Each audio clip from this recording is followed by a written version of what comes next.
بسم الله الرحمن الرحيم الحمد لله رب العالمين والصلاة والسلام على أشرف الأنبياء والمرسلين نبينا محمد وعلى آله وأصحابه أجمعين أما بعد. Wallah mes frères, en faisant l'introduction je me suis rappelé d'une chose.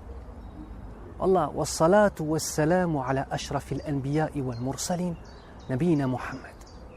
Combien de fois on a entendu cette invocation sans vraiment y prêter attention, et combien de fois je l'ai dit sans vraiment y prêter attention. Wallahi yatubu ila Allah, je demande à Allah de me pardonner et faire en sorte que chaque fois que je mentionne le nom du prophète sallallahu alayhi wa sallam, mon cœur soit rempli d'amour pour lui. Amma ba'd. Un homme qui est de la même génération que celle de l'imam al-Hassan al-Basri, de Ibn al-Mubarak, de al-Fudayl ibn Iyad. Un homme qui est exceptionnel. Un homme que l'on prend en exemple par rapport à l'adoration. Un homme, comment vous dire cela? Vous savez, c'est toujours difficile de parler de ces hommes-là qui étaient des lumières de la communauté, des lumières pour l'humanité tout entière, et essayer de vous retransmettre un petit peu cette lumière par les mots. Parce que quoi qu'il arrive, je ne serai pas à la hauteur. Parce que les gens pieux, on peut prendre tous les mots du monde pour les décrire. On n'est jamais à la hauteur. Allahul Musta'an, qu'Allah nous facilite. Al-Imam Sufyan al-Thawri, rahimahullah ta'ala, qui faisait partie des tabi'in, des grands imams des tabi'in. Des grands imams tabi'in, je vous rappelle que c'est la génération qui a connu les sahaba et qui a succédé aux sahaba radiyallahu anhum. Les élèves des sahaba, des compagnons du prophète sallallahu alayhi wa sallam. Donc cet imam avait une école de droit.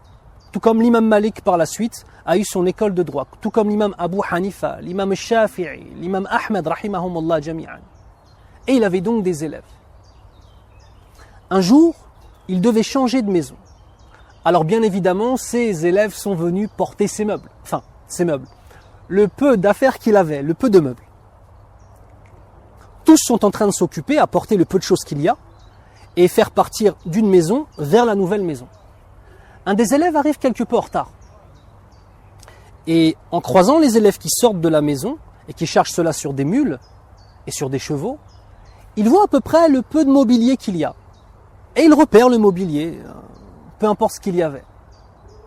Et quand il rentre dans la pièce, il voit plus ou moins la trace de chacune de ses affaires. Ici, il y avait un bureau. Ici, il y avait certainement l'endroit où il dormait. Pourquoi? Parce que le sol était fait de terre. Il n'y avait pas de lino ou pas de carrelage, bien évidemment. Le sol était fait de terre.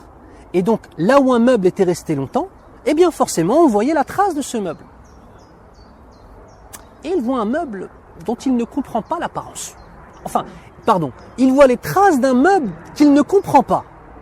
Il voit en fait finalement un meuble avec 4 pieds comme une table, mais en plus de cela, un autre 5e pied rajouté entre les 2 devant, donc 4, et un autre ici devant. Et en plus, c'est comme s'il y avait eu de l'eau sans arrêt qui s'était renversée, ou si on avait fait à manger dessus, ou peu importe, il n'arrive pas à comprendre. Et quand il revoit en tête tous les meubles qui étaient sortis de la maison, il ne voit pas le meuble qui correspond.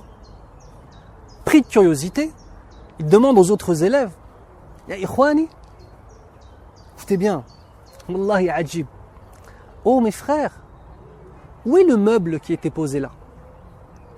Parce que là, je le vois et je n'arrive pas à comprendre. Et lorsqu'il a dit ça, il y a eu en fait un blanc.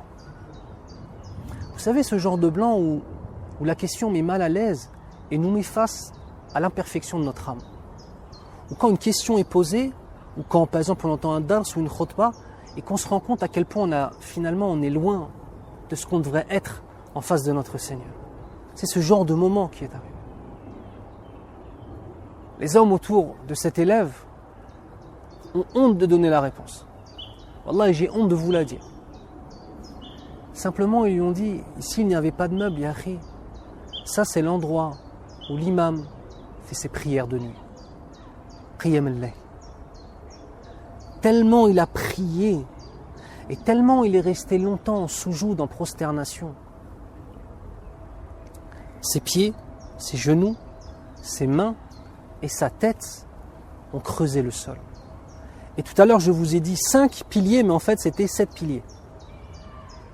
Ses pieds, ses genoux, ses mains et son visage. Son front a creusé le sol. Son front a creusé le sol, mes frères et sœurs. Et tout ce qu'il voyait par terre de cette eau renversée, c'est ces larmes. Ces larmes qui coulaient et qui ont fini par changer la couleur du sol et l'apparence du sol. Pas uniquement pendant le mois de Ramadan. Pas uniquement une fois par an. Toute l'année, toute sa vie. La constance. La constance. Nous avons un hadith du prophète sallallahu alayhi wa sallam qui nous dit dans le sens: une action, aussi petite soit-elle, et répétée, est préférable à Allah Azza wa Jal que beaucoup d'actions pendant un temps limité. Allah Azza wa Jal nous dit dans le Coran al-Karim, Bismillah ar-Rahman ar-Rahim, قد أفلح المؤمنون الذين هم في صلاتهم خاشعون. Certes, les croyants sont les bienheureux dans cette vie d'ici-bas et dans l'au-delà. Et qui sont-ils? Ensuite, Allah Azza wa Jal dans Surat al-Mu'minun nous décrit ces hommes-là. Première des caractéristiques, الذين هم في صلاتهم خاشعون, ceux qui sont concentrés dans leur prière. Quelle a été ta prière aujourd'hui, mon frère, ma sœur? Quand tu as fait salat tarawih, qu'as-tu ressenti? Tu as pensé plus à la longueur? Tu as pensé plus au fait que peut-être que tu étais serré? Ou peut-être que tu avais chaud pendant cette prière? Ou bien tu t'es donné corps et âme à ton Seigneur? Allah, les questions que je vous pose, je me les pose à moi-même avant toute chose. Et j'ai honte de raconter cette histoire parce que je ne suis pas à la hauteur. Je ne suis pas à la hauteur de cette histoire-là. Et peut-être que je ne le serai jamais. En tout cas, bi'idhni rabbil alamin, je vais essayer de l'être. Bi'idhni rabbil alamin, avec l'aide d'Allah Azza wa Jal, nous allons essayer de l'être. Bi'idhnillah, subhanahu wa ta'ala. Alors mon frère, ma sœur, on va, comme à l'accoutumée, se définir une action. Une seule. Mais ça va être une action qui sera perpétuelle et permanente, qui va se reproduire, Inch'Allah ta'ala. Pendant le mois de Ramadan, Inch'Allah, on va tous essayer d'aller au maximum à la mosquée pour faire la prière de la nuit.